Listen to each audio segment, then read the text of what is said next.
Si dating Chief Justice Sereno nanawagan naman sa DepEd na suspindihin na ang CSA program. Brigada Jigo Custodio, ibrigada mo! Brigada Live Report. Nanawagan si dating Chief Justice Maria Lourdes Sereno kay Education Secretary Sani Angara na agarang suspindihin ang Comprehensive Sexuality Education Program. Sa kapihan sa Manila Hotel, sinabi ni Sereno na hindi niya alam kung ano bang problema sa agarang suspensyon ng CSE dahil nilabag raw nito ang Reproductive Health Law at lumampas raw ang DepEd sa allowable subject matter.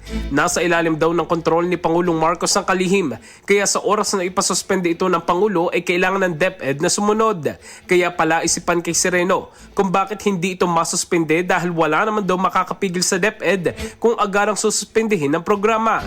Giit pa ni Sereno, bakit hindi na lang gawing Filipino Sexuality Education na nakapattern sa RH Law? Hindi na raw epektibo ang CSE at hindi nito masusolusyonan ang problema sa teenage pregnancy, pero may mga alternatibong paraan naman para bumaba ang kaso nito gaya ng local success stories.